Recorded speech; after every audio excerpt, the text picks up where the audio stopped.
आप सभी का हार्दिक स्वागत है। पता नहीं क्यों आज सुबह से मुझे अपने स्कूल की एक प्रार्थना याद आ रही थी कि इतनी शक्ति हमें देना दाता, मन का विश्वास कमजोर होना। हम चले नेक रस्ते पर हमसे भूल के भी कोई भूल होना। मैं रश्मि साबले आप सभी का आज की इस काव्य गोष्ठी में हार्दिक स्वागत करती हूँ। LWG लिटरेरी वॉरियर ग्रुप की तरफ से ये जो काव्य गोष्ठी है आज, मुझे लगता है कि जितने भी सुनने वाले हैं उनको राहत प्रदान करेगी, क्योंकि आज हमारे देश में जो पैनिक का सिचुएशन है उसके लिए ये एक दवा का काम करने वाली है। क्योंकि कहते हैं ना, कवियों के शब्दों में वो ताकत होती है जो शायद किसी के शब्दों में नहीं। और इसलिए कहा गया है कि मैं परिंदों की हिम्मत पे हैरान हूँ। मैं परिंदों की हिम्मत पे हैरान हूँ, एक पिंजरे को उड़ता हुआ देखकर डर मुझे भी लगा। डर मुझे भी लगा फासला देखकर, पर मैं बढ़ता गया रास्ता देखकर, खुद ब खुद मंजिल करीब आती गई मेरा हौसला देखकर। तो आज की बहुत काव्य बढ़िया। गोष्ठी में बहुत-बहुत धन्यवाद। आज की काव्य गोष्ठी में मैं सबसे पहले आमंत्रित करना चाहूँगी हमारी अतिथि गरिमा सूदन जी को। इनका एक संक्षिप्त परिचय। गरिमा सूदन जी ने पढ़ाई-लिखाई पटना से की थी और अब वो बहरीन में रहती हैं। वह हिंदी और अंग्रेजी भाषाओं में कविताएँ लिखती हैं। कविताएँ लिखने की प्रेरणा इन्हें अपने पिता श्री गुरपाल सिंह सूदन जी से मिली है। सुलझे अनसुलझे जज़्बात उनकी पहली किताब है जो बहुत जज़्बातों का मिश्रण है और जो वर्ष 2020 में प्रकाशित हुई थी। इन्होंने कई हिंदी और अंग्रेजी काव्य प्रतियोगिताओं में भी भाग लिया है, जिसमें बहुत सारे प्रमाण पत्रों से ये सम्मानित हुई हैं। तो आपका बहुत-बहुत स्वागत है गरिमा जी, ये पटल आपका है।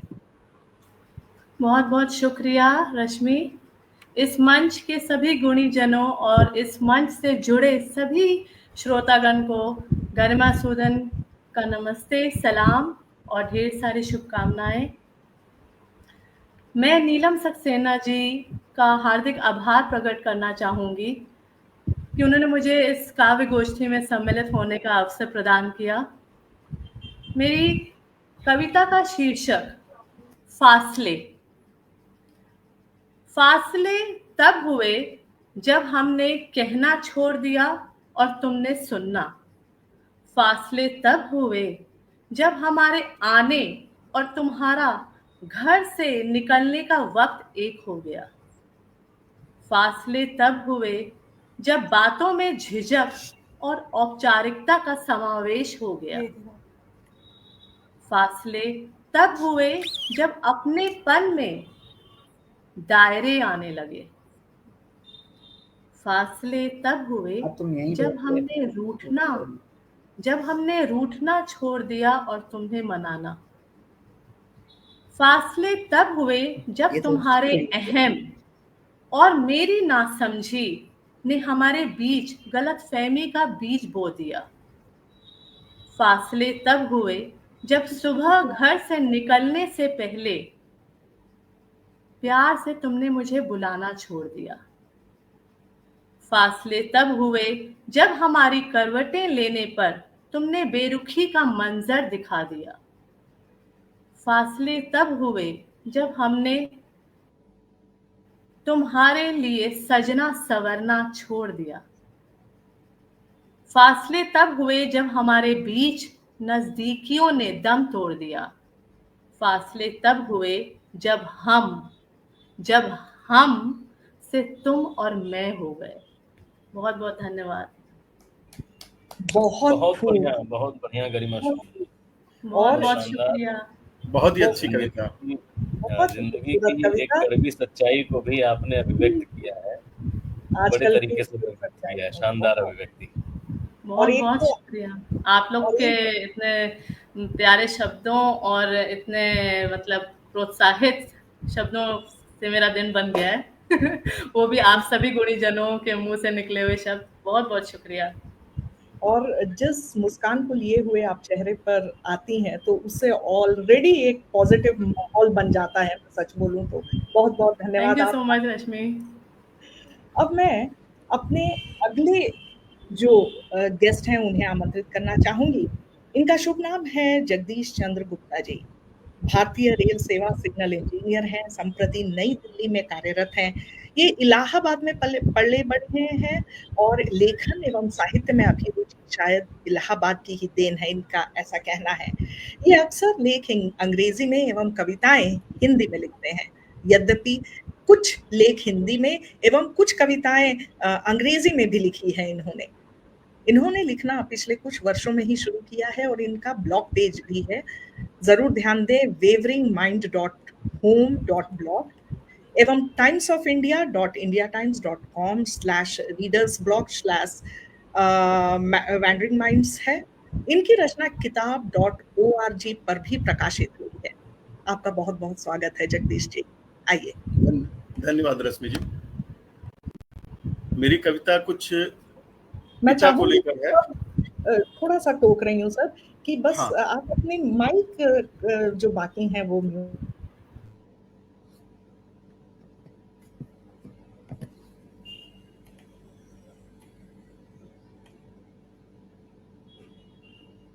जी जगदीश जी शुरू कीजिए।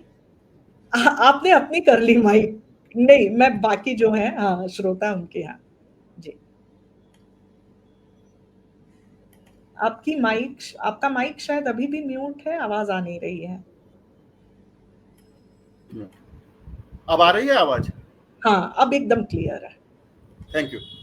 तो मैंने ये कविता मतलब एक बेटे की ओर से एक पिता के लिए लिखी गई है। कविता का शीर्षक है समंदर के थपेड़ों पर। समंदर के थपेड़ों पर मैं सर रखकर सोता रहा। समंदर के थपेड़ों पर मैं सर रखकर सोता रहा, क्योंकि वो मेरे साथ था, क्योंकि वो मेरे साथ था जो दरख्त की तरह मुझे ढोता रहा, क्योंकि वो मेरे साथ था जो दरख्त की तरह मुझे ढोता रहा। जमाने से अक्सर मिले रंज तंज और रुसवाइयाँ, जमाने से अक्सर मिले रंज तंज और रुसवाइयाँ। ढाढ़स हमेशा देती रही उसकी झील सी गहराइयाँ, ढाढ़स हमेशा देती रही उसकी झील सी गहराइयाँ। मैं जहाँ भी लड़खड़ाया वो अपने दम मुझे ढोता रहा, मैं जहाँ भी लड़खड़ाया वो अपने दम मुझे ढोता रहा। जब कभी मैं जीत आया वो खुशी में पलके भिगोता रहा। मेरे हिस्से में भी पड़ी झंझावतें दुश्वारियां, लेकिन हमेशा साथ थी उसकी नेमतें अच्छाइयां। मझधार में फंसी कश्ती को अपने बाजुओं से खेता रहा, मझधार में फंसी कश्ती को अपने बाजुओं से खेता रहा। मैं तो नादानी में न जाने क्यों उसके अश्क भिगोता रहा, मैं तो नादानी में न जाने क्यों उसके अश्क भिगोता रहा। सजर की तरह कोई अपने को औरों के लिए सजोता रहा। सजर मीन्स पेड़। सजर की तरह कोई अपने को औरों के लिए सजोता रहा। जमाने की तपिश खुद ओढ़ ठंडी छाया हमें देता रहा, जमाने की तपिश खुद ओढ़ ठंडी छाया हमें देता रहा। मेरी परवाज की खातिर कोई अपने जूते घिसोता रहा, मेरी परवाज की खातिर कोई अपने जूते घिसोता रहा। अपने फजलो करम से वो जहां भर की खुशियां पिरोता रहा, अपने फजलो करम से जहां भर की खुशियां पिरोता रहा। समंदर के थपेड़ों पर मैं सर रखकर सोता रहा, क्योंकि वो मेरे साथ था जो दरख्त की तरह मुझे ढोता रहा। धन्यवाद। वाह, बहुत सुंदर सर। बहुत क्या खूब आपने पढ़ा है और क्या खूब आपने अभिव्यक्ति दी है। अद्भुत। धन्यवाद, बहुत बहुत धन्यवाद। बहुत बहुत धन्यवाद जगदीश जी। और काफी खूबसूरती से आपने कहा कि आपके सपनों के लिए कोई था जो अपने जूते घिसता रहा। तो बहुत बड़ी बातें एक एक लाइन में कह जाते हैं कवि हमारे, बस पूछे मत उसका क्या कहें। अब मैं आमंत्रित करना चाहूंगी डॉक्टर प्रवीण कुमार अंशुमन जी को। आपका बहुत बहुत स्वागत है। मैं आपका एक परिचय देना चाहूंगी जो कुछ इस तरीके से है कि डॉक्टर प्रवीण कुमार अंशुमन जी दिल्ली विश्वविद्यालय के किरोड़ी मल कॉलेज में अंग्रेजी के एसोसिएट प्रोफेसर के रूप में कार्यरत हैं। ये अपने आप को कवि नहीं मानते फिर भी इन्होंने हजारों कविताएं और शायरियां लिखी हैं जो भाषा और अभिव्यक्ति के प्रति इनकी गहरी संलग्नता को दर्शाती है। इनके खाते में 20 प्रकाशित पुस्तकें हैं, जिनमें काव्य, अनुवाद और संपादित संकलन शामिल है। इनका कार्य रचनात्मकता और अकादमिक सोच के मध्य सेतु बनाते हुए साहित्य, संस्कृति और विचार के समृद्ध संगम का निरंतर अन्वेषण है। सदी के महानायक श्री अमिताभ बच्चन जी ने इनके विचार को अपने ऑफिशियल हैंडल पर साझा किया है और इनके 4 विश्व रिकॉर्ड दर्ज हैं। एक दिन में 207, एक महीने में 1990, 2 साल में 16,746 शायरी और एक दिन में 100 कविता लिखने का रिकॉर्ड। आपकी उपलब्धियों के लिए बहुत बहुत आपका मैं क्या कहूँ कि इतना सम्मानित फील कर रहे हैं हम कि आपकी इन उपलब्धियों के साथ हम तो आपका बहुत-बहुत स्वागत है प्रवीण जी। आप आइए और अपनी कविता से अपना और ज़्यादा परिचय दीजिए। बहुत-बहुत शुक्रिया, बहुत-बहुत धन्यवाद रश्मि जी। जो सम्मानित आप महसूस कर रही हैं, मैं भी सम्मानित महसूस करता हूँ। इसलिए नहीं कि मैंने लिखा है, इसलिए कि मुझसे होकर लिखा गया है। तो सम्मान उसी का है जहाँ से वो आया है। मैं बस एक माध्यम हूँ, क्योंकि मेरे वश में होता तो मैं लिख लेता। मेरे वश में नहीं है, जब आता है तो आता, जब नहीं आता तो मैं भी ऐसे ही ठगा सा महसूस करता हूँ, कुछ नहीं कर पाता। और कुछ भी अभिव्यक्ति देने से पहले सर्वप्रथम मैं नीलम सक्सेना जी के प्रति अपना भाव प्रकट करता हूँ, क्योंकि उन्होंने जो मंच हमें दिया है, इसकी वजह से ही हम जैसे लोग जो कवि नहीं हैं अपनी कविता या रचना कह पाते हैं। तो आज जो मैं कविता आपके समक्ष प्रस्तुत करने जा रहा हूँ, वो कविता आमतौर से बहुत सी कविताएं मैं रिएक्शन क्या रेस्पॉन्स में लिखता हूँ। मेरा एक सव्यसाची ग्रुप है, 800 से ज़्यादा लोग मेंबर्स हैं वहाँ पे। एक बड़े प्रतिष्ठित कवि उससे जुड़े हुए हैं, मनीष बादल जी। उन्होंने अपनी एक रचना डाली थी, उसके प्रत्युत्तर में मैंने अपनी ये रचना प्रेषित की। तो इसमें आपको फ्लेवर ढेर सारे मिलेंगे, कोई एक फ्लेवर नहीं है। तो मैं आपके समक्ष ये कविता प्रस्तुत करता हूँ। इसका शीर्षक है, मुझे फिक्र नहीं इस दुनियादारी की। कैसे बचोगे आसमानी ख्यालों से, कैसे बचोगे आसमानी ख्यालों से, तुम्हारा वजूद खुद में जो आसमानी है। तुम्हें क्या पता नहीं इस मृत्युलोक पर बहता निर्झर गंगा का शीतल पानी है, और आंखों में जिसके होता पानी है, उसी का दिल होता बस द्रवित है। जब भीग जाती हैं आंखें भावनाओं से, तभी होता एहसास जो पवित है। और मेरे तेरे चाहने से कब क्या तुम सामने खड़े होने से मत डरो, लग जाए और तो मेरे तेरे चाहने से कब क्या हुआ, जो भी हुआ वो तो बस उसी की रहमत है। मिलने न तो मिलने वाले जी हाँ, किस्मत किस्मत और बस किस्मत है। कौन सी बात है जिसे राज कहूं मैं, कौन सी बात है जिसे राज कहूं मैं। क्या है यहाँ जो सचमुच छुपा मैं सकूं, पर देखा है सच में यहाँ सच से ही बैर। नहीं पता कब कौन बन जाए यहाँ गैर। मोहब्बत मोहब्बत दवा के सिवाय कुछ और नहीं, जहर कहने वाले तुझे फिर पता ही नहीं। मोहब्बत को बता बस मोहब्बत की बात, मोहब्बत उजाला है नहीं अंधेरी कोई रात। जुबां जुबां तीर सी बुरी है कैसे कहूं मैं, जुबां तीर सी बुरी है कैसे कहूं मैं। माँ बाप की भी थी क्या बुरा कहूं मैं। कड़वे में मीठा देख लेना तो कला है, वरना क्या है यहाँ जो नहीं एक बला है। दिल की रानी का बता किसको पता है, जिसको पता है उसकी यहाँ से खता है। और दिल की रानी ही दिल का राजा है, दिल की रानी ही दिल का राजा है। जब तक नहीं पता तब तक सब अंदाजा है। क्यों कहूँ कुछ भी कि मुझ में अच्छा है, क्यों कहूँ कुछ भी कि मुझ में अच्छा है। क्या पर्याप्त नहीं होना मेरा सच्चा है, मैं तो उसकी ओर ही नजर बस रखता हूँ, जो मैं हूँ ठीक जैसा जहां भी मैं बसता हूँ।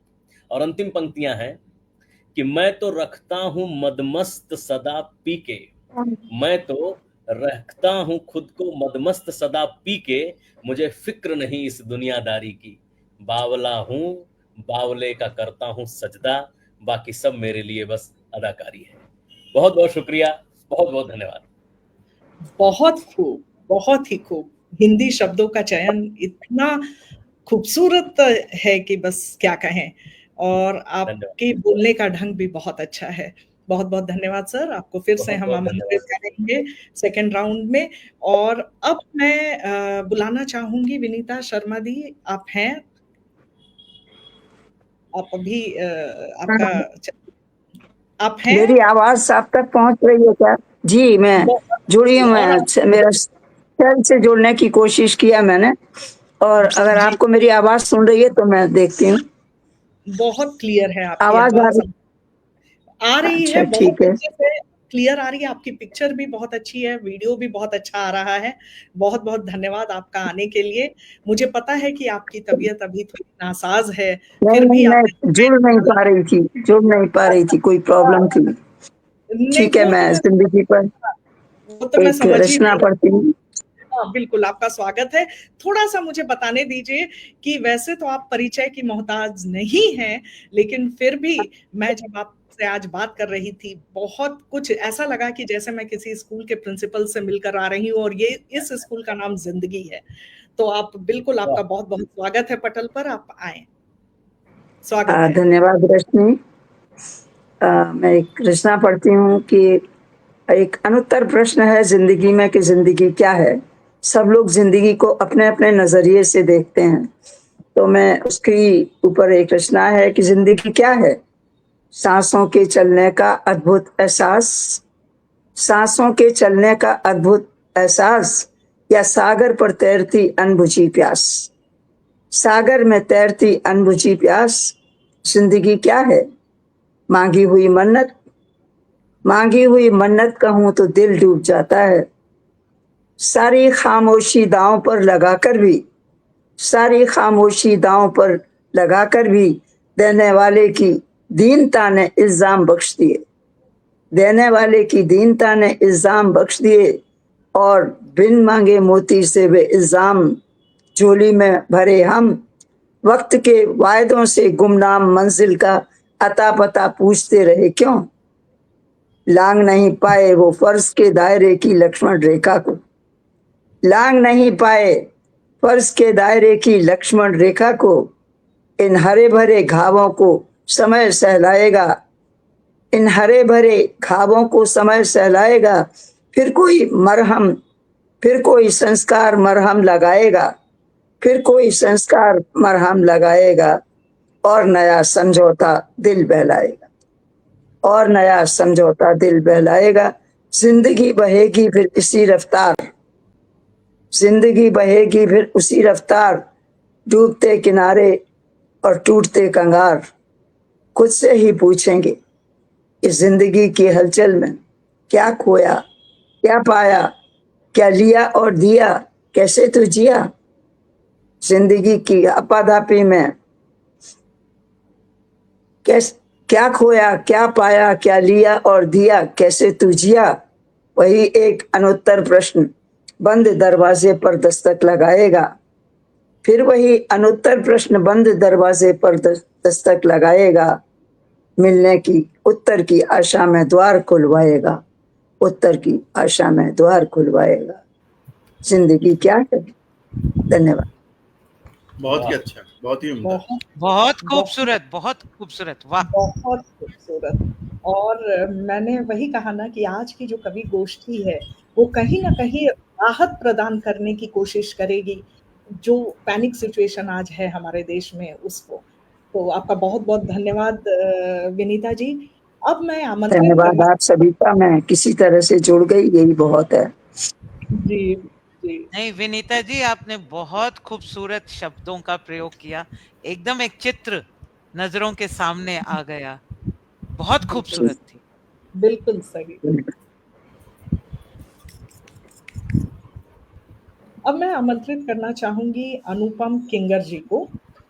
ये अभी 2 मिनट, ये बहरीन में है, और इनका एक छोटा-सा परिचय मैं देना चाहूँगी, चूँकि मैं जानती हूँ ये भी थिएटर ग्रुप एक है इनका बहुत अच्छा बहरीन में ख्वाब नाम से, और इनका परिचय कुछ इस तरीके से है कि इनकी पढ़ाई-लिखाई हुई है न्यू दिल्ली में, और फिर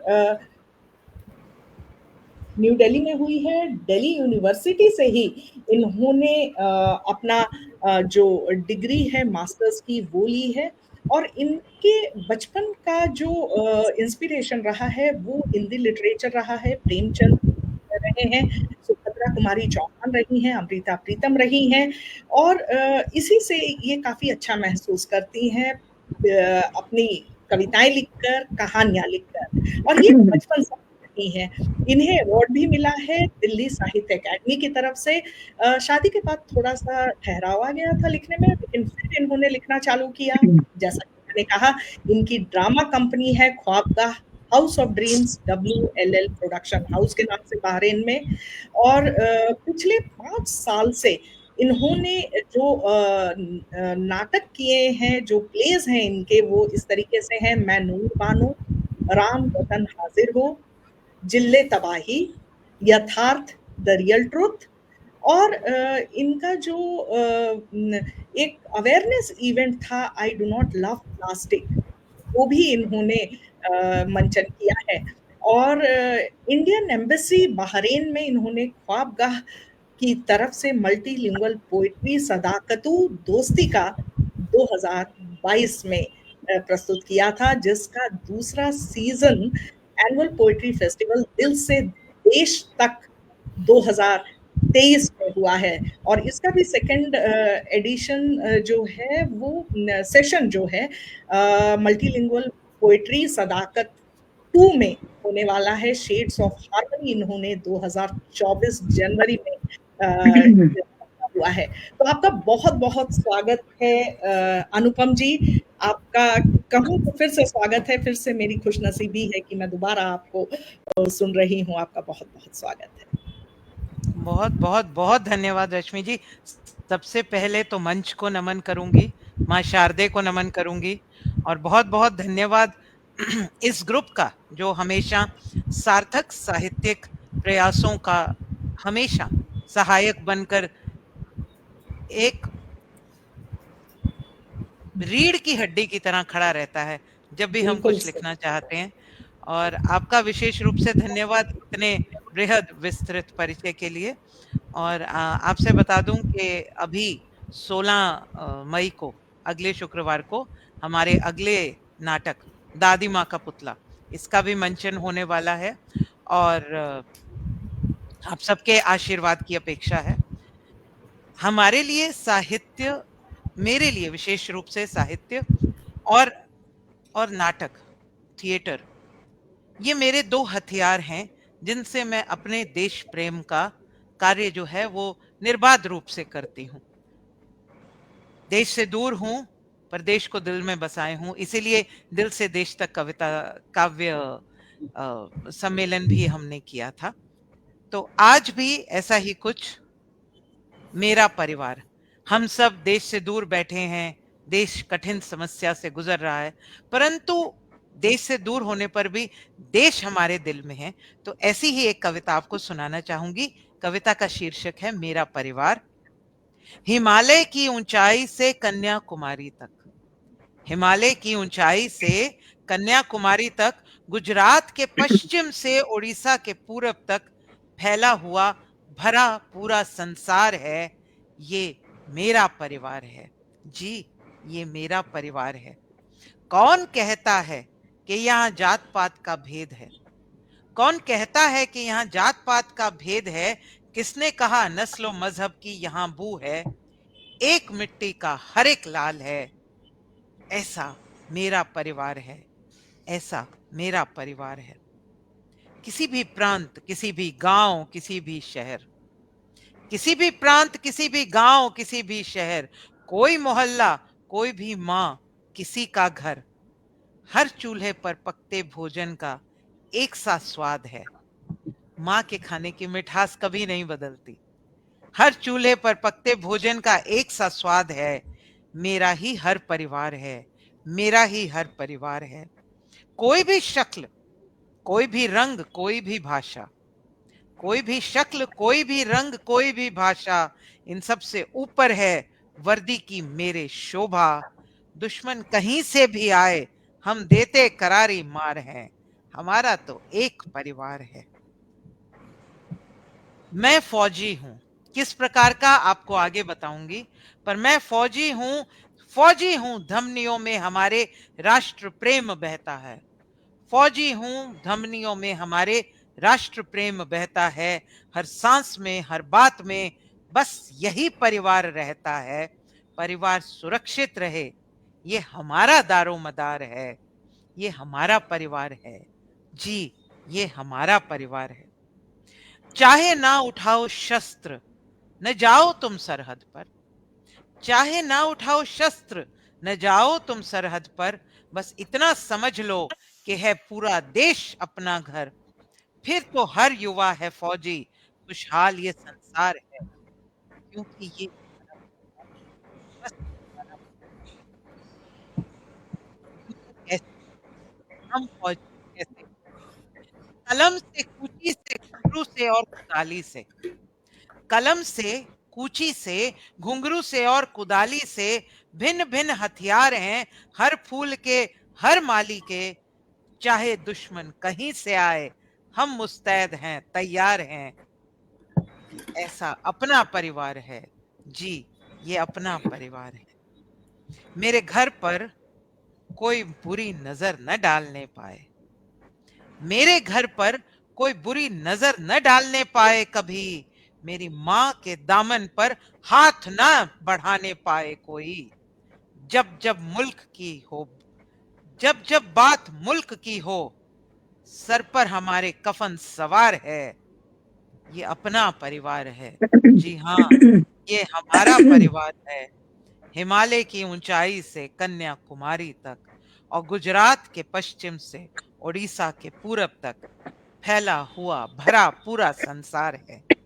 ये हमारा परिवार है। भारत माता की जय। बहुत बहुत धन्यवाद। बहुत बहुत खूब। आपके जोश से पूरा कहते हैं ना कि पूरा माहौल महक रहा है और बहुत बहुत धन्यवाद आपका अनुपम जी। और कहते हैं ना कि एक कलाकार अधूरा है अगर उसे कोई सुनने वाला ना हो, उसे कोई सराहने वाला ना हो। तो मैं नाम लेना चाहूंगी उन श्रोताओं का, उन दर्शकों का जो हमारे साथ जुड़े हुए हैं। कुमार प्रसन्ना जी हैं, आशा सिंह हैं, सक्सेना मैम हैं, नीलम सक्सेना जी हैं, कविराज यदुवंशी हैं जो काफी तारीफ कर रहे हैं। 2-3 बार उनके कमेंट्स आ चुके कि सुंदर काव्य पाठ। और विनीता जी, आपकी कविताओं के लिए काफी तारीफें आ रही हैं। सुदन जी, आपकी भी कविताएं बहुत पसंद की गई हैं। प्रवीण जी, आपकी भी। और जगदीश सर आपके लिए भी हैं, जैसे कवि यदुवंशी सर मैंने नाम ले लिया है इनका, ये भी हैं। कविराज यदुवंशी हैं, फिर कुमार प्रसन्ना, ये सब हमारे साथ जुड़े हुए हैं। आप जुड़े रहें और एक कलाकार को कंप्लीट करते रहें। तो बहुत बहुत धन्यवाद अनुपम जी आपका। जी, अब मैं रश्मि जी को आमंत्रित करना चाहूंगी।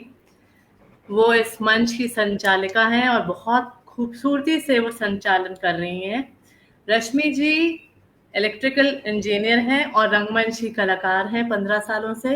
रश्मि जी, आपका स्वागत है आपके पटल पर, हमारे पटल पर, नीलम सक्सेना जी के पटल पर। आइए।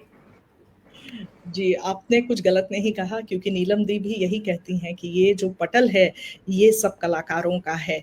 और उनका बहुत बहुत धन्यवाद कि उन्होंने हमें ये मौका दिया। एक छोटी सी कविता है और ये इस तरीके से है कि आप कहते हैं कि एक कविता या कहानी सुनाऊं। आप कहते हैं कि एक कविता या कहानी सुनाऊं, चलिए मेरे देश की दिल की जुबानी सुनाऊं। खुशकिस्मत हैं जो रहते हैं बड़े शहरों में, खुशकिस्मत हैं जो रहते हैं बड़े शहरों में, और जिंदगी कट रही है बड़े मजे में।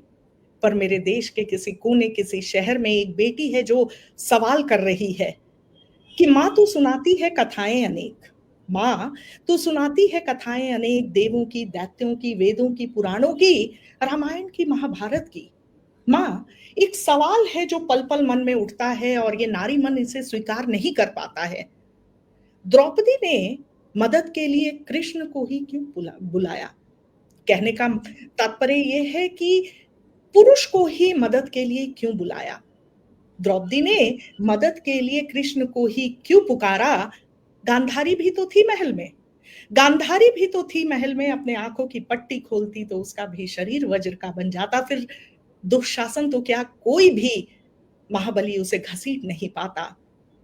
कुंती भी तो थी, कुंती भी तो थी शक्ति से ओतप्रोत। फिर क्यों हमने देखा एक पुरुष में ही शक्ति का स्रोत?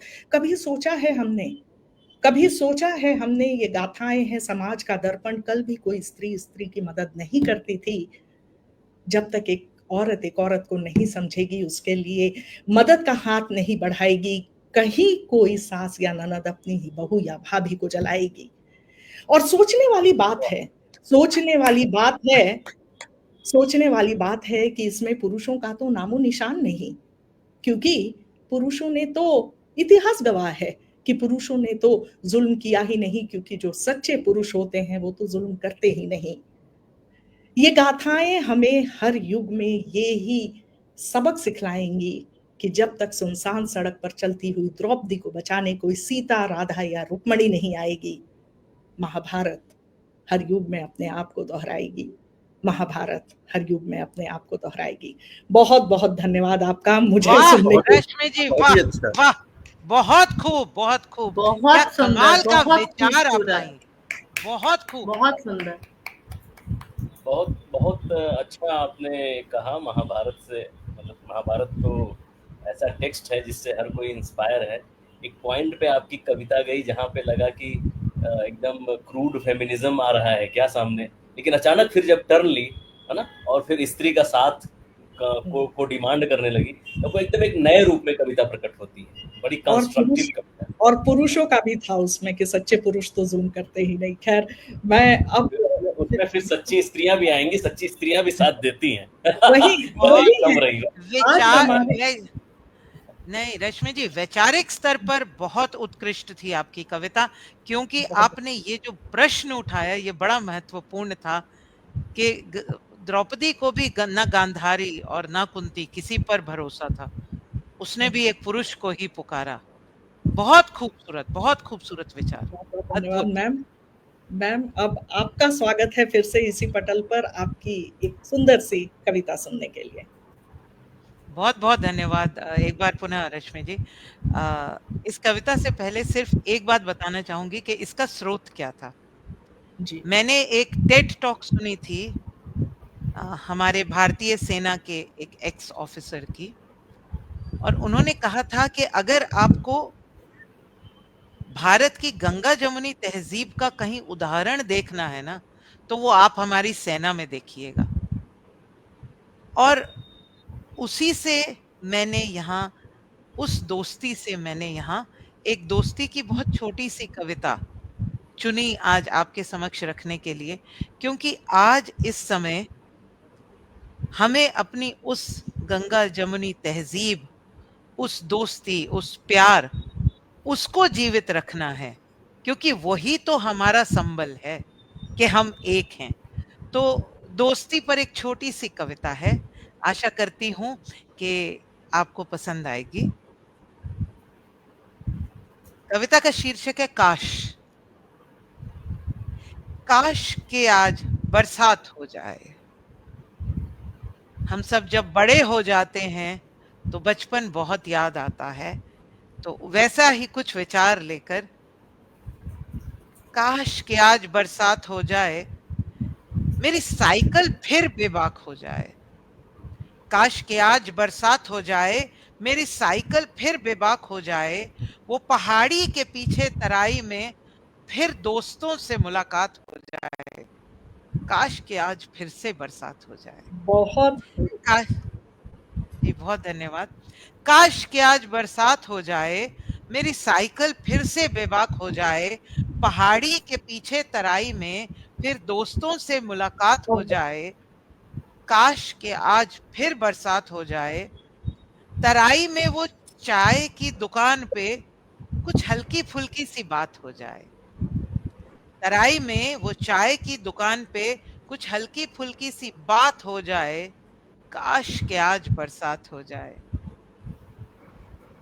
पैसों का जोड़ तोड़ हो, सिक्कों की खनक।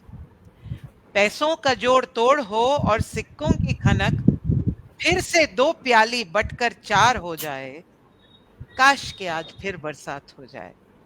वाह, बहुत बहुत शुक्रिया जी। जो बहुत बहुत बचपन सुंदर। के संग छूट गए थे लम्हे, बहुत बहुत धन्यवाद।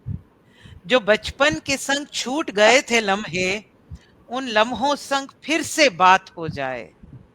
जो बचपन के संग छूट गए थे लम्हे, उन लम्हों संग फिर से बात हो जाए। काश के आज फिर बरसात हो जाए। रात में छत पर बरसात के बाद, ये एक बहुत ही हम सब लोग जिन्होंने उस समय भारत में बरसात का अनुभव किया है, छत पर फर्श नहीं होता था, सिर्फ ईंटों की एक वो होती थी और ईंटों पर से एक खास प्रकार की महक आती थी बरसात के बाद।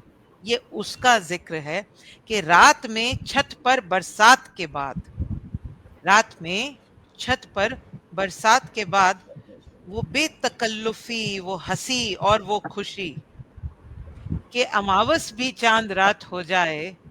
काश कि आज फिर बरसात हो जाए। बहुत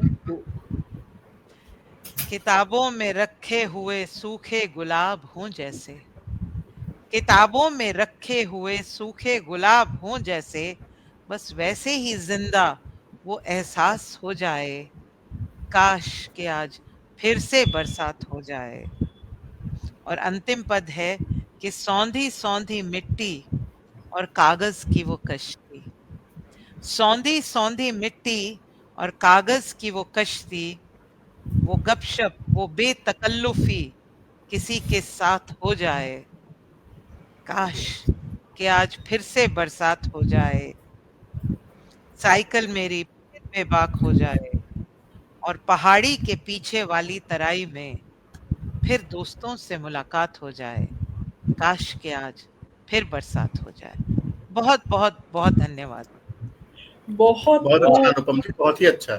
आपने बचपन में बहुत पहुंचा दिया हम सबको, वो दोस्त याद आ गए, वो सौंधी सौंधी महक मिट्टी की, गीली मिट्टी की, छत की याद आ गई। बहुत बहुत धन्यवाद।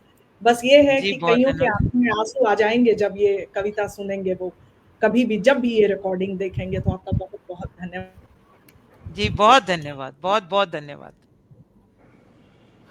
अब मैं आमंत्रित करना चाहूंगी विनीता जी को, आप आए और हमें अपनी कविता सुनाएं। जी, धन्यवाद रश्मि। बहुत सशक्त संचालन आपका और बहुत सुंदर कविताएं, काव्य पाठ आज सुनने को मिल रहा है।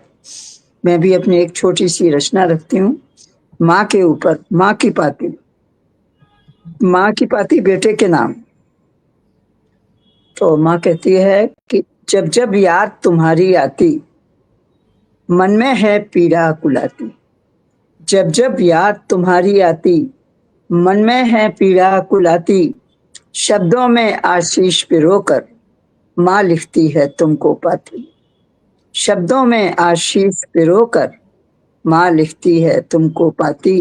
बहुत खूब, वाह वाह। Thank you. जब तक यह शरीर सक्षम है, जब तक सांसों की सरगम है, जब तक लिखती रहे कलम है, जब तक रिश्तों में कुछ दम है। जब तक वाह यह शरीर सक्षम है, जब तक सांसों की सरगम है, जब तक लिखती रहे कलम है, जब तक रिश्तों में कुछ दम है। माँ भेजेगी तुमको पाती, याद रहेगी फिर भी याद। कोई ऐसा दिन भी होगा जब न लिखेगी माँ फिर पाती। कोई ऐसा दिन भी होगा जब न लिखेगी माँ फिर पाती। लौ डूबेगी दिया बुझेगा, खत्म रोशनी दिया न बाती। लौ डूबेगी दिया बुझेगा, खत्म रोशनी दिया न बाती। तब तुम क्या मेरे कानों में राम नाम कहने आओगे। वाह, एक प्रथा है कि राम नाम कहते हैं खूब, मरने वाले के। बहुत खूब, तब तुम, बहुत जी जी, खूबसूरत, बहुत खूबसूरत, वाह। बहुत खूबसूरत। धन्यवाद। तब तुम क्या मेरे कानों में राम नाम कहने आओगे। जीवन की अंतिम यात्रा में कांधों पर लेकर जाओगे। जीवन की अंतिम यात्रा में कांधों पर लेकर जाओगे। बनकर धुआं समा जाएगा मेरा यह अस्तित्व गगन में। बनकर धुआं समा जाएगा मेरा यह अस्तित्व गगन में। यही सत्य है, यही नित्य है, दोहराते रहना तुम मन में। यही सत्य है, यही नित्य है, दोहराते रहना तुम मन में। फिर पत्ते पर दिया जलाकर बहती धारा में रख देना। फिर पत्ते पर दिया जलाकर बहती धारा में रख देना। दूर जहां तक दिखे रोशनी स्वर से मुक्ति मंत्र पढ़ देना। दूर जहां तक दिखे रोशनी स्वर से मुक्ति मंत्र पढ़ देना। कहना माँ उस देश गई अब जहां न जाए सखा संगाती। कहना माँ उस देश गई अब जहां न जाए सखा संगाती। धीरज धर धीरे से कहना अब न लिखेगी माँ फिर पाती। अब न लिखेगी माँ फिर पाती। अब न मिलेगी माँ की पाती। माँ की पाती, माँ की पाती। धन्यवाद। बहुत खूब, बहुत खूब, बहुत खूब विनीता बहुत जी। उम्दा, बहुत अच्छा। बहुत रश्मि जी, हाँ रश्मि जी, जी, बोलिए। एक बात मैं कहना चाहती हूँ। बिल्कुल, मैं निरुत्तर हूँ, आप बोलिए। आप ही स्टेज आज संभालिए, मैं सच कहूँ तो। आज आज आज मेरी माँ की पुण्यतिथि है। आज ही उनको गए हुए 4 वर्ष हो गए। और आपकी इस कविता में यूं लगा जैसे मेरी माँ मुझसे बात कर रही हो। इतना अद्भुत आपका शब्द चयन, भाव चयन था। आपको नमन है विनीता जी। बहुत जी, अद्भुत, बहुत मुझे माँ धन्यवाद, ही समझिए आप। माँ ही समझिए। और हैं बहुत भी धन्यवाद। आप में जो ममता झलकती है, और खासकर आपकी वो लाइन की अब ना माँ लिखेगी पाती, मतलब वो कहीं तक गहरे तक छू गई। पहले तो अनुपम जी ने हमारी आंखें गीली की बचपन की यादें दिलाकर, फिर आप माँ की याद दिला रही हैं। अब मैं आमंत्रित करना चाहूंगी हमारे अगले कवि डॉक्टर प्रवीण जी को। आप आइए और आप अपनी कविता हमारे सामने रखिए। विनीता मैम के प्रति आदर प्रकट करता हूँ, क्योंकि जब भी ये मंच पे रहती हैं तो ऐसा लगता है कि आशीर्वाद है ना बरस रहा हो, मतलब आशीर्वाद स्वयं आकर बैठा हो। तो मैं बहुत ही अनुग्रहित होता हूँ मैम जब भी आपका सानिध्य उपलब्ध होता है। और अनुपम मैम ने जो कविता सुनाई है, बड़ा ही सुखद अनुभव मुझे मिला, क्योंकि मेरी पत्नी ने भी एक कविता इसी जैसे शीर्षक के साथ लिखी थी बहुत पहले। मुझे 2 पंक्तियां बस याद है, उस कविता का शीर्षक था काश वो रात फिर आ जाए। काश वो रात फिर आ जाए, उसमें 2 पंक्तियां मुझे बस याद आ रही हैं कि तारों संग गुफ्तगू मैं करूं और आवाज तुझ तक पहुंच जाए, काश वो रात फिर आ जाए। इन्हीं शब्दों के वाह, साथ वाह, मैं बहुत खूब। शुक्रिया। इन्हीं शब्दों के साथ मैं जो अपनी कविता पढ़ने जा रहा हूँ, मैं दिल्ली विश्वविद्यालय में पढ़ाता हूँ, गाड़ी से जाता हूँ अपने, और हर दिन का ये मेरा कष्ट है जिसको मैं अभिव्यक्ति देने जा रहा हूँ। तो कविता मैं पढ़ता हूँ आप सभी के समक्ष कि देश के प्रतिष्ठित दिल्ली विश्वविद्यालय के नॉर्थ कैंपस से होकर गुजरने वाली सड़कों पर गाड़ियों का काफिला हर रोज बड़ी तेजी से निकलता है, जो चमचमाती हैं, अपना दमखम दिखाती हैं, अपना वजूद बड़ी दृढ़ता से जताती हैं। मगर मैंने देखा है कि ये गाड़ियां सदा बड़ी जल्दी में रहती, ग्रीन लाइट जिसकी हो जाती है उनको भी बड़ी मुश्किल से सड़क पार कर निकलने देती है। खुद की रेड लाइट उनको नजर नहीं आती है और दूसरों की ग्रीन लाइट पर भी भौहें उनकी भनभनाती है। ये हाल है शिक्षा से आविष्ट देश के उस भाग का जहां जलती है अखंड ज्योति, मगर शिक्षा उनके जीवन में लगता है कि जाकर सदा है रोती। क्या उम्मीद करूं मैं उनसे जो बिना ट्रैफिक पुलिस के नियम से कभी चल नहीं सकते, जो स्वयं बेहोशी में रहते वो घर समाज देश को सोचता हूं, क्या कभी सचमुच है दे सकते? शुक्रिया। वाह सर, क्या अद्भुत आपका चित्रण, इतने कम शब्द और इतना सशक्त, बहुत बढ़िया, सटीक संदेश, बहुत अच्छी कविता। बिल्कुल सही, नमन, बिल्कुल नमन, सही। नमन आपको सर, नमन। आपने कहते हैं ना बहुत ही छोटी कविता में पूरा वो शहरीकरण को की तस्वीर खींच डाली है। जी। अब मैं आमंत्रित करना चाहूंगी जगदीश चंद्र जी को। आप आइए और अपनी कविता रखिए। सर, आपका स्वागत है। मेरी इस कविता का शीर्षक है आदमी और औरत। आदमी बुनते हैं आसमान, आदमी बुनते हैं आसमान, औरतें बुनती हैं जमीन, औरतें बुनती हैं जमीन। आदमी चुनते हैं उड़ना, आदमी चुनते हैं उड़ना, उड़ना अपने गांव या शहर से किसी सुदूर शहर को। जैसे कोई पंछी छोड़ के अपना देश उड़ जाता है एक पराये देश को। दूर अकेले ही बनाता है अपना ठौर ठिकाना, दूर अकेले ही बनाता है अपना ठौर ठिकाना। वहीं करता है मशक्कत अपने सपनों को साकार करने को, वहीं करता है मशक्कत अपने सपनों को साकार करने को। औरतें चुनती हैं जुड़ना, औरतें चुनती हैं जुड़ना, जमीन से चावल के बेहन की तरह जुड़ती हैं, जमीन से चावल के बेहन की तरह जुड़ती हैं। बेहन की तरह ही, बेहन मेरे ख्याल से सबको पता होगा, चावल की फसल दो भाग में होती है। पहले वो घास की तरह उगती है जो बेहन होती है, फिर उसको निकाल के दूसरे खेत में पानी से भरे खेत में लगाया जाता है। जमीन से चावल के बेहन की तरह जुड़ती हैं, बेहन की तरह ही अपने मायके में लहलहाती हैं, बेहन की तरह ही अपने मायके में लहलहाती हैं। बेहन की तरह ही एक जमीन से खुशी खुशी निकल जाती हैं, फिर पानी से सराबोर दूसरी जमीन में रोपे जाने को, फिर पानी से सराबोर दूसरी जमीन में रोपे जाने को। आदमी चाहता है तेज दौड़ना, खूब दौड़ना, कुछ पाने की चाह में, अपनी सारी ताकत लगाकर कुछ जीतने के जुगाड़ में, अपनी सारी ताकत लगाकर कुछ जीतने के जुगाड़ में। औरतें सपना देखती हैं कि अपना घर का आंगन हो, औरतें सपना देखती हैं कि अपना घर का आंगन हो, एक छांव हो, एक आसियाना हो जिसमें कोई अपना हो, एक छांव हो, एक आसियाना हो जिसमें कोई अपना हो। यहाँ आदमी और औरत दोनों हमारे ही अंदर हैं, यहाँ आदमी और औरत दोनों ही हमारे अंदर हैं। कभी हम उड़ना चाहते हैं तो कभी हम आसियाने पर सुस्ताना चाहते हैं, कभी हम उड़ना चाहते हैं तो कभी हम आसियाने पर सुस्ताना चाहते हैं। कभी हम सारी दुनिया अपनी मुट्ठी में करना चाहते हैं तो कभी हम सब कुछ तजकर वापस अपनी जड़ों से जुड़ना चाहते हैं, तो कभी हम सब कुछ तजकर अपनी जड़ों से जुड़ना चाहते हैं।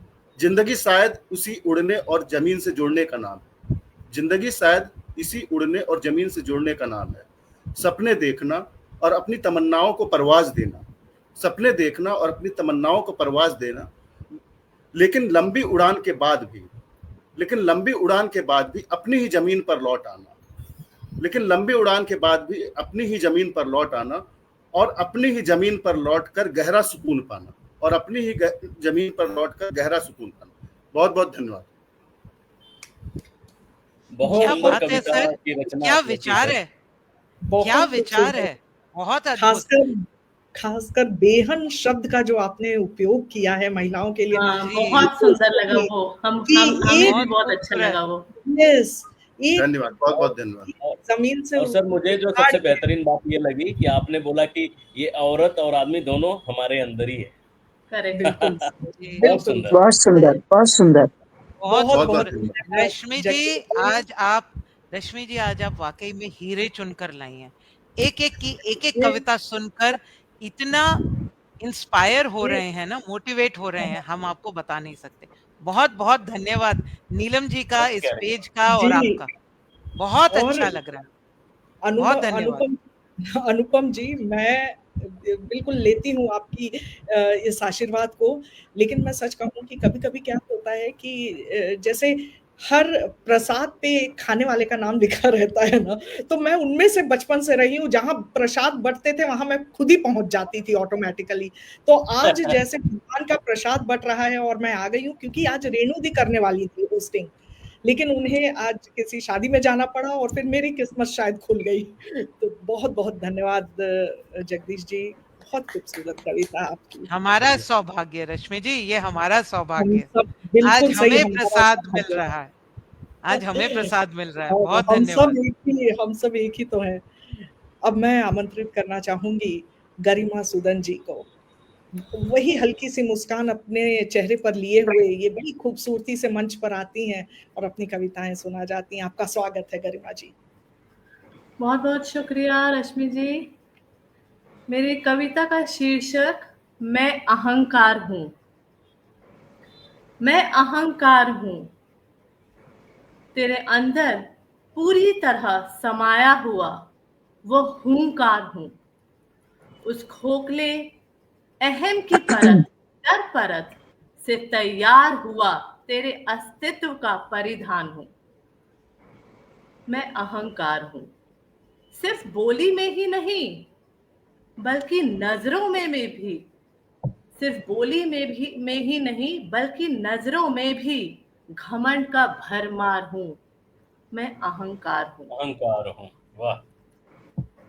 किसी को स्वयं की टक्कर का कुछ समझता नहीं। किसी को स्वयं की टक्कर का मैं समझता नहीं। मेरा मूल्यांकन कोई और करे, मेरा मूल्यांकन कोई और करने की हिम्मत रखता नहीं। रिश्तों के लिए मेरे खुद के उसूल हैं। रिश्तों के लिए मेरे खुद के उसूल, भावनाएं मेरे लिए बेफजूल। व्यंग और तिरस्कार मेरे शस्त्र हैं। अपना दायरा भी सीमित रखता हूँ। बिल्कुल नाप तौल का ही राब्ता रखता हूँ कि अभिमानी हूं मैं अहंकार हूं। अपने मियाँ मिट्ठू बनना मेरी दिनचर्या का नाम। अपने मियाँ मिट्ठू बनना मेरी दिनचर्या के नाम है। डींगे हाँकना मेरा सर्वोपरि काम है कि मैं शीखीबाज हूं। किसी से कोई मतलब नहीं कि कौन क्या कहता।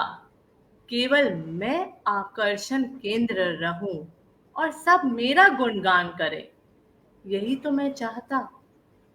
सहनशीलता और विनम्रता को दूर रखता हूं कि उदंड हूं मैं। अपने नियम और बातों के अलावा किसी को कुछ नहीं समझता हूं मैं कि मैं इतना मगरूर हूं। मैं अहंकार हूं। बहुत बहुत धन्यवाद। मैंने बस सुना था कि कवि जो होते हैं वो काफी हिम्मती होते हैं और बहुत मैं ही सच अच्छा। बोलूं, आप सभी इतने नए नए विषय लेकर आए हैं कि अहंकार पर कोई कैसे लिख सकता है।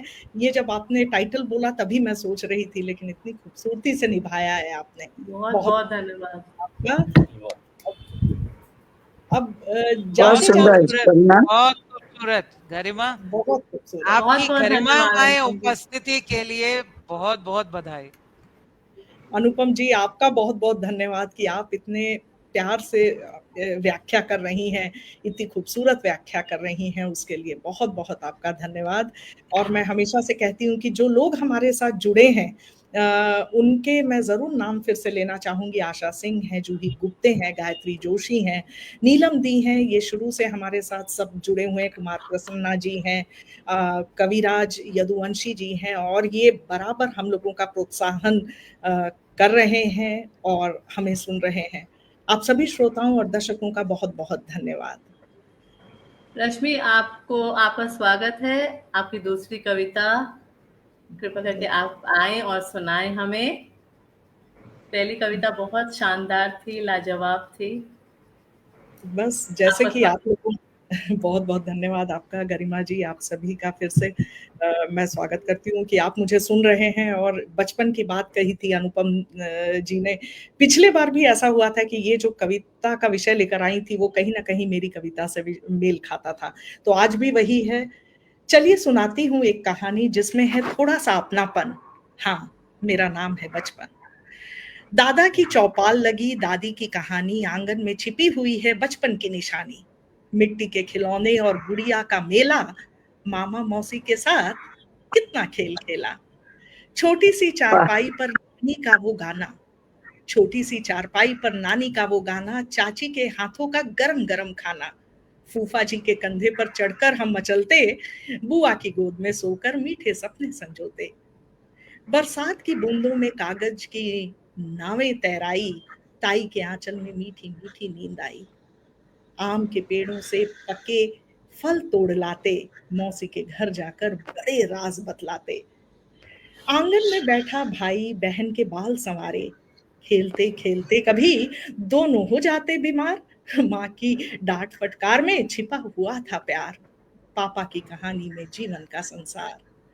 वो ठीक ही कहा करते थे, बचपन में हम अमीर हुआ करते थे जब बारिशों में हमारे जहाज चला करते थे। वाह रिश्तों की मिठास में रिश्तों की मिठास में कड़वाहट घुल गई है, आज शहरी जंगल में आंगन कहाँ बच गई है। बालकनी को ही अब हम आंगन समझ लेते हैं, दोस्तों से मिलो तो उनकी तरक्की का किस्सा भी साथ आता है, और मेरे अंदर का बचपन फिर खुद को अकेला पाता है। रिश्तों में भी फॉर्मेलिटी नजर आता है, रिश्तों में भी फॉर्मेलिटी नजर आता है, सरलता सादापन खुद को कोने में खड़ा पाता है। फिर भी दिल में बसा है वो आंगन का प्यार, फिर भी दिल में बसा है वो आंगन का प्यार, रिश्तों का वो अटूट बंधन, वो निर्मल व्यवहार। कभी लौट के आएगा, कभी लौट के आएगा वो सुनहरा जमाना, जहां आंगन में फिर से गूंजेगा तराना। ये दौलत भी ले लो, ये शोहरत भी ले लो, भले छीन लो मुझसे मेरी जवानी, मगर मुझको लौटा दो वो बचपन का सावन, वो कागज की कश्ती, वो बारिश वो का बारिश पानी। का पानी। वाह, वाह अद्भुत अद्भुत बहुत बहुत ही अद्भुत। अच्छा, बहुत ही अच्छा। बहुत बहुत सुंदर, आज बहुत तो हम सुंदर। आज तो हम हम फिल्मी हम भी हो तो गए। हम नहीं, लोग बहुत अनुग्रहित हैं खूबसूरत। कि आपको मंच का संचालन करने का अवसर मिला और हमें सर, ऐसी नज्म सुनने का अवसर प्राप्त हुआ। बहुत शानदार। सर, और बहुत ये कविता हमारा जो ग्रुप है उसमें जरूर पोस्ट कर दीजिएगा, मैं दोबारा इसको कई बार पढ़ना चाहता हूँ। जी, आप जी, लोगों की भी बहुत बहुत कविताएं, आपने मेरे मुंह के शब्द छीन लिए हैं। मैं भी यही कहना चाहती थी कि जी ये मेरे कहीं भी। ना कहीं जरूर दिल पे छप गई हैं आप लोगों की कविताएं। अनुपम दी, आप जो पॉजिटिविटी लेकर आती हैं उसकी बहुत जरूरत है आज। आज जिस दौर से हम गुजर रहे हैं, पल पल घबरा रहे हैं, डर रहे हैं, तो आपके इस पॉजिटिविटी की, और गरिमा जी आपकी वो मुस्कान की, जगदीश जी आपकी जो कविता में जो गहराई है उसकी, और प्रवीण जी आपके लिए मैं क्या कहूँ, शब्द कम पड़ जाते हैं, और विनीता दी आपका आशीर्वाद बना रहे।